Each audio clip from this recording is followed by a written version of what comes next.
Hey, I am Margie Quinn. I am the Minister of Youth and Young Adults here at Westminster. I have been here since October of 2019, and I am actually not Presbyterian. I was raised at Woodmont Christian Church in Nashville and ordained in the Christian Church Disciples of Christ. The way I landed here, I moved home after seminary and felt pretty burnt out from grad school and thought that I wanted to wait before doing ministries. So I applied to Starbucks and Trader Joe's, and nobody called me back.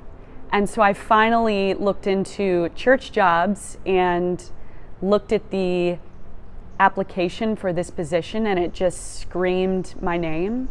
And I called Heidi Hudnut-Boimler and talked to her for a while outside of Martin's Barbecue. I remember this phone call, and I just felt the Holy Spirit kind of moving, and I felt things click into place. And when I told my family about the position, my dad said, "Well, that's where your grandparents were married, and that's where your grandpa got confirmed." And I did not know that. So that felt very providential.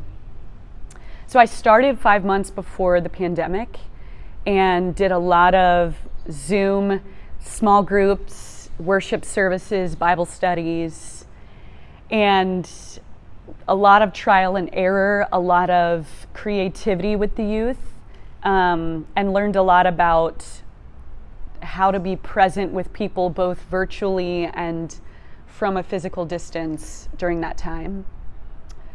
One amazing thing that came out of the pandemic, and this is a hope that I have for the youth program, is we began doing things outside. We did something called walk, bike, and worship on Sunday mornings. And we would meet at a park, and you could either walk or you could bike with me, and then we would have a devotional and eat bagels. I really miss that. And I know that several youth miss it, because in my experience, young people talk about finding God through being outside, whether that's at Montreat, whether that's on a bike ride, whether that's on an outdoor adventure trip through school or a summer program.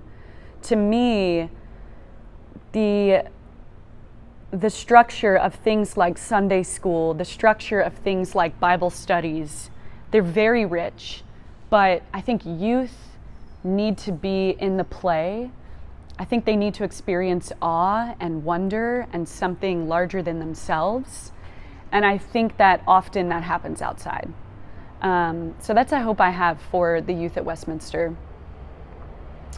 Since my time here, I think our youth program has shifted and evolved, and we've seen youth prefer small group settings. We have youth who come every Friday morning at 6:30 a.m. to meet with me and eat breakfast, who don't always come to Sunday school. And I think for them, the intimacy and the feeling of being known in a smaller setting is more enticing to them. We've also changed the structure of confirmation since I've been here, and that is completely due to the vision of TJ Piccolo. And I've loved what we've done there, and we've seen a lot of great growth and attendance in the ways that we've changed the confirmation process. I would say a tension in our youth program is that we have 14 schools represented, and the schools really vary in diversity and socioeconomic backgrounds, and we do our best to serve that wide spectrum of youth, but they're very different from each other. And my hope is that we would continue to find ways to bring all of those youth together across the spectrum of schools to build stronger relationships with each other. I think that the youth at Westminster, it's a blessing and a curse, but they're so talented and they commit to so many activities outside of school. And they are so driven academically. And I sense the ways that that stress piles on them.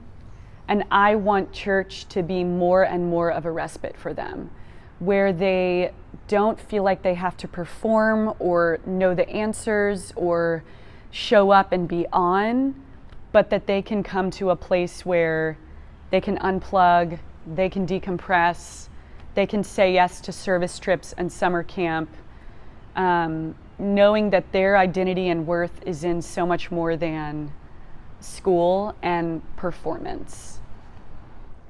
I'm really thankful for my time here. And this was my first ministerial gig, full-time, out of seminary. And something that really strikes me about this church is how people wrap their arms around members who have experienced deep loss or crisis. I had a family member pass away since I've been here, and I've been blown away by the love and care and support that members have shown me. And I've seen that time and time again and been so struck by the intentionality and the meal trains and the cards and the flowers and the ways that so many members are doing the quiet work of loving people well. I think that's a huge strength of this church.